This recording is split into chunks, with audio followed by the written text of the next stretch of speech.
Number 1, DJ আলোকের lobby. মনে পড়ে আলোক আসার পর থেকে গেমের জনপ্রিয়তাটা কোন লেভেলে বেড়ে গিয়েছিল, আর তার সাথে সাথে আলোকের সেই one of the best lobby, যেখানে আমরা আলোকের সেই ভালে ভালে গানে তাল মেলাতাম। Number 2, football lobby. ওই লবিটার সেই বড় ফুটবলটার কথা মনে আছে, যার কাছে গেলে আমরা নিজেরাই ফুটবল হয়ে যেতাম। ফুটবল খেলতে খেলতে লবি 30 সেকেন্ড টাইম যে কখন পেরিয়ে যেত বোঝাই যেত না। আর আমি তো শুধু সেইখানে থাকা সেই জিপ লাইন গুলোর উপরে উঠতাম আর নামতাম, কখনো পৌঁছাতে পারতাম আর কখনো পৌঁছানোর আগেই টাইম শেষ হয়ে যেত। এন্ড ফাইনালি নাম্বার 3, আমাদের সবার ইমোশন ট্রেন লবি। সেই সময়কার এমন একটাও প্লেয়ার নেই যে কিনা একবারের জন্য ওই ট্রেনটায় ওঠার চেষ্টা করেনি। প্লেয়াররা কন্টিনিউয়াস ট্রেনের সামনে গিয়ে ধাক্কা খেত, পড়তো, উঠতো, আবার ট্রেনের সামনে গিয়ে ধাক্কা খেত। আর এখনকার কথা কি বা বলবো ভাই, গত 2-3 সিজন ধরে একটা বন্ধ বাক্সের মধ্যে বন্দি করে রাখছে আমাদের।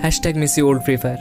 নাম্বার 3, নিজের পেটের নাম লাইক করো রাখা। একটা সময় এমন ছিল যখন আমাদের র্যাঙ্কের খিদের থেকে লাইকের খিদেটা বেশি ছিল, তাই যে কোনো এনিমিকে মারার পর আমরা আগে নিজের স্কোপটা অন করে নিজের পেটের দিকে নিয়ে যেতাম। ভাই মরে তো গেছিস, এবার লাইকটাও করে দে। নাম্বার 2, ট্রেনিং গ্রাউন্ডে ঘন্টার পর ঘন্টা কাটানো। ভাই আগেকার প্লেয়াররা ট্রেনিং গ্রাউন্ডে ট্রেনিং করতে যেত না, র্যাঙ্ক ম্যাচে তোখর মাইনাস খাওয়ার পর ওরা ওইখানে যেত নিজেদের ফ্রাস্ট্রেশন বের করতে। তাও আবার ওখানে গিয়ে কোনো গানের প্র্যাকটিস করতো না, সারা দিন চলতো কার 98 আর লঞ্চারের বর্ষা। মানে কি ট্রেনিং গ্রাউন্ডে সব এনিমিরে মাইরালাম। এন্ড ফাইনালি নাম্বার 1, বুইয়া হওয়ার পর সমস্ত গ্লু ওয়াল, গ্রেনেড, ল্যান্ডমাইন, অ্যামো সব নষ্ট করে দেওয়া। চলতো তুমুল ফায়ারিং, কাস্টমের মতো গ্লু ওয়াল মারা আর বুইয়াটাকে একটা ফেস্টিভ্যালের মতো সেলিব্রেট করা।